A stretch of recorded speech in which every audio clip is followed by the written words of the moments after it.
It was Polish President Andrzej Duda's farewell to the Polish-American community living in the United States. Crowds of people united at Chicago's Copernicus Center, one of the most important cultural and social centers of the Polish-American community. You may have noticed how the Polish community rejoices when the Polish president arrives and how the youth reacts. For us, this is a special event, and we are happy. Not everyone fit into the hall. There are so many people today, we can feel that the Polish-American community is united today. We are grateful to the president for what he has done for Poland. The president thanked the Polish-American community for the votes cast for him 10 and 5 years ago in the Polish presidential elections. Dziękuję, że nigdy nie zapomnieliście państwo. Thank you that you have never forgotten the country you came from, your homeland, the homeland of your parents, grandparents, that you carry Polishness in you, that you have it in you, that you pass it on, share it, and that you are proud of it. During the ceremony, the head of state presented decorations to U.S. citizens and Poles living in the U.S. who have distinguished themselves in Polish-American activities. More than a dozen associations and organizations received flags from the President of Poland. In retrospect, it is difficult to find another president here who has had such a good relationship with the Poles living here in the United States. Let us remember that in these difficult times, we need people overseas who advocate for Poland and are able to stand up for Polish issues. Such a role is fulfilled by the Polish-American community, and throughout his term of office, President Duda has been striving for this. This is confirmed by the participants of the meeting with the president. Mr. President, thank you for your work, for your dedication, and for being our president for these 10 years. President Andrzej Duda was our man, as they say, a Pole of flesh and blood, thinking of Poland and the Polish people. He always had good relations with the Polish community in the USA. During his 2 terms in office, President Duda had good relations with each of the U.S. presidents. However, with America's 47th president, the Polish president has a special friendship. We're also honored to be joined by President Duda of Poland, who's a fantastic man and a great friend of mine. And we got 84% of the Polish people that voted for us, so you must be doing something right, huh? Hanging out with Trump. Prezydent Stanów Zjednoczonych wyszedł i powiedział, że jest wdzięczny Polakom. The U.S. president came out and said he was grateful to the Polish people because 85% of them have voted for him. Those who participate in the election have the right to vote here in the United States. This means that you have begun to matter, and this is what I and other Polish leaders have wanted. All those Polish leaders who care that Polish interests are defended and pursued have asked for this so many times. It was the Polish-American community, eligible to vote in U.S. elections, that had a great impact on the results of last year's U.S. elections. This is a good time for Poland and for the United States, and together we must make the most of it, because there are great opportunities to do so, but it is necessary to strengthen cooperation with the Americans, not weaken it, as President Andrzej Duda pointed out when addressing the Polish community about the American nuclear power plant in Poland. Chcemy, żeby ta inwestycja została jak najszybciej zrealizowana. We want this investment to be carried out as soon as possible, and so I ask all Poles residing here in the U.S. to watch over this. Do not allow it to be nullified or delayed in Poland, because unfortunately everything indicates that this is happening. Be supportive so that Poland is not pushed off the ambitious track on which it has been put on since the actions that have started in 2016. Will you be keeping an eye on these issues that President Andrzej Duda spoke about? We promise, and I think we will rise to the occasion. For Poland, the alliance with the United States is important for reasons of energy, economic, and military security. Tomorrow in New York, President Andrzej Duda will meet the management of Westinghouse, the company responsible for building a nuclear power plant in Poland. And he will also attend a special session of the UN General Assembly.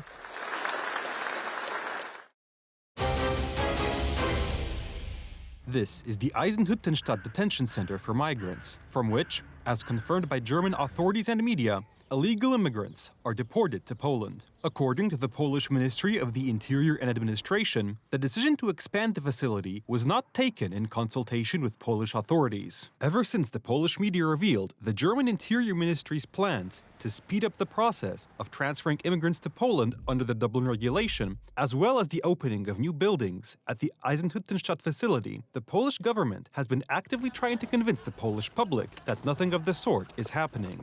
The number of immigrants sent back to Poland under the Dublin regulation is monitored, and, according to the Polish Ministry of the Interior and Administration, it was 331 foreigners last year. However, this is only a small fraction of those sent back in that period. Where do these numbers come from?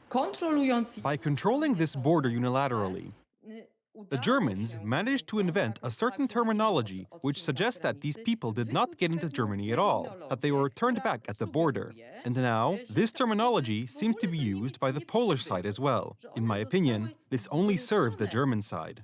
In response to an inquiry, the Bundestag confirmed that the number of migrants allegedly turned back at the Polish border between June and mid-November was 3,470, 10 times higher than the Polish government's official figure in half the time. Poland receives more turned-back migrants than any other European country. This may be because Poland has not introduced controls on its side of the border with Germany.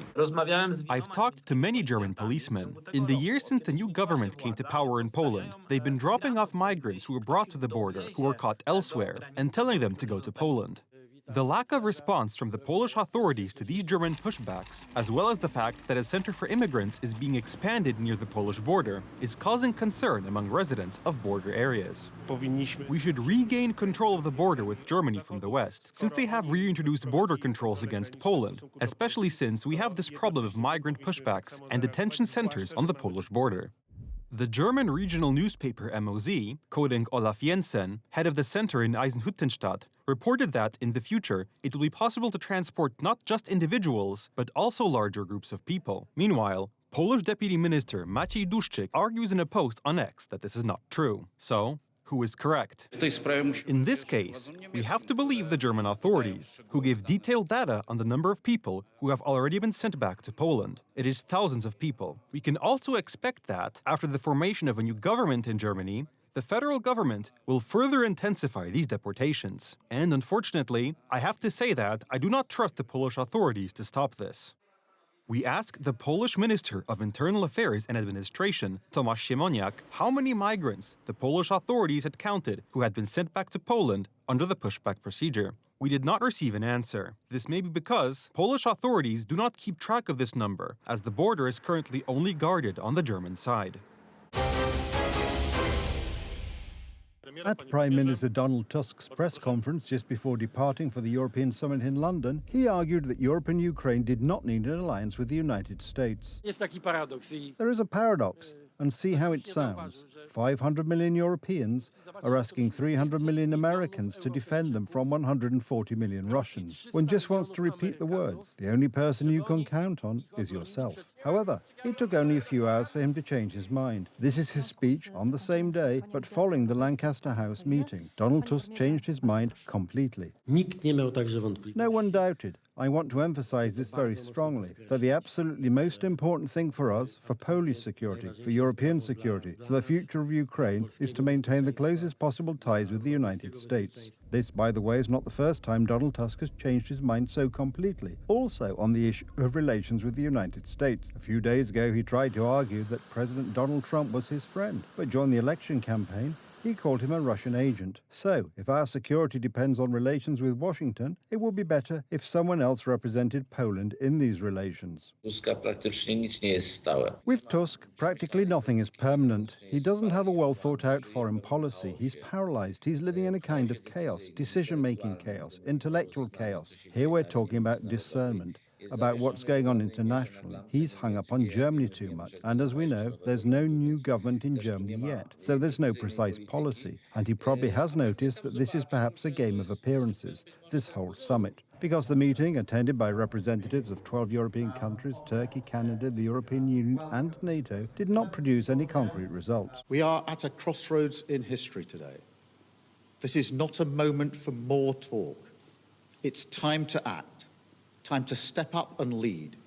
and to unite around a new plan for a just and enduring peace. Prime Minister Keir Starmer announced a transfer of £1.6 billion of arms to Ukraine. He declared his readiness to send his troops and aircraft to Ukraine and called on other European countries to do the same. French President Emmanuel Macron proposed a month-long partial ceasefire. It would only cover attacks on strategic infrastructure in Ukraine, while ground fighting along the front lines would continue. During this time, peace talks would take place. We also heard once again that Europe needs to start thinking seriously about rearmament.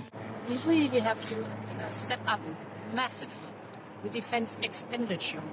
And for that, we need a clear, big plan from the European Union for the member states and, of course, for common European domains, like, for example, advanced air shields. We need a common European approach, but also the member states need more fiscal space to do a surge in defense. The problem is that 3 years since the outbreak of the full-scale war, there has been no security breakthrough in Europe. The real guarantee of security in our part of the world remains the United States. Tam chyba nikt nie miał wątpliwości nawet. I don't think anyone had any doubts, even Donald Tusk, although he changes his mind all the time, so I don't know how it is that you have to agree with the United States. It's the United States at the moment that has real power, a real possibility to influence a country like Russia. Hence the proposal by Italian Prime Minister Giorgia Meloni to take on the role of transatlantic liaison and mediator after a series of tensions between some European Union leaders and President Donald Trump's administration.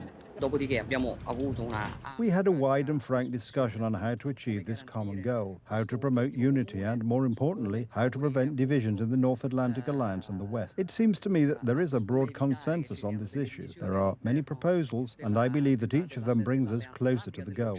Ukrainian President Volodymyr Zelensky also declared his readiness to rebuild relations with Donald Trump, damaged, to put it mildly, after his recent visit to the White House. We are undoubtedly counting on assistance from the United States. I think that the cessation of such assistance would only be to Putin's liking. And for this reason, I think that the United States and the representatives of the civilized world, the leaders of this world, will certainly not help Putin.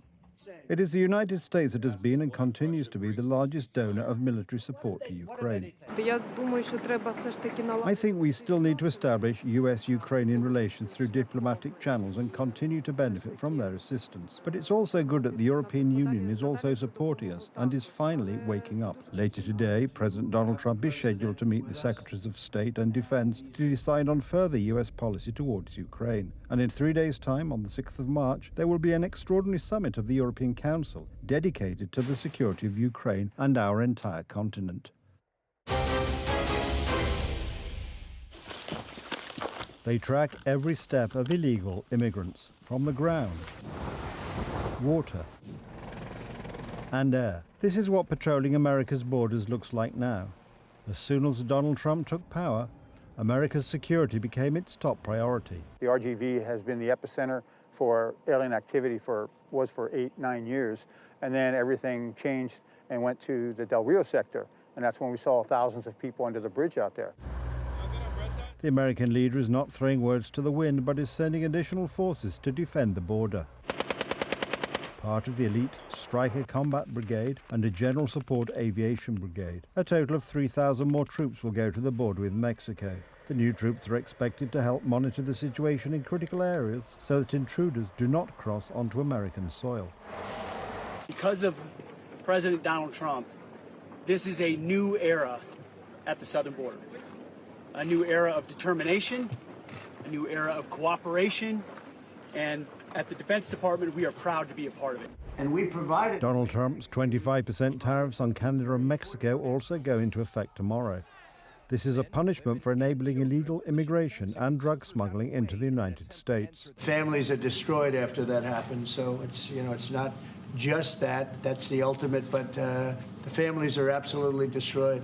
The drugs come in through Mexico. They come, a lot of them, not all of them, but a lot of them come from China, and that's why we did that.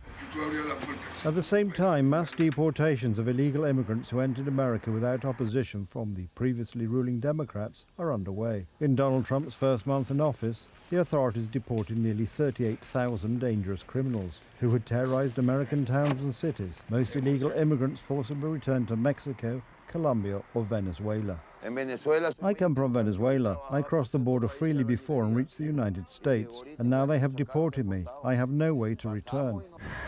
President Donald Trump plans to increase the role of the military not only in defending the United States borders, but also in processing of deporting illegal immigrants, because soldiers act quickly and effectively. There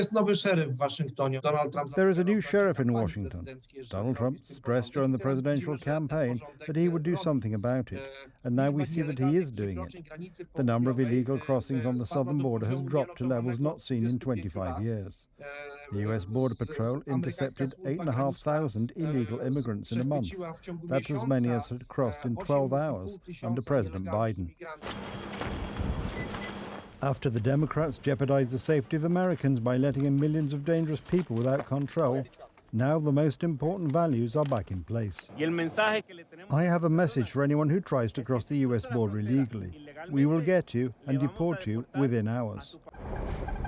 Border security and mass deportations are a years-long task. As a first step, President Donald Trump intends to complete the border wall and deport up to 11 million of those who should never have been on American soil in the first place.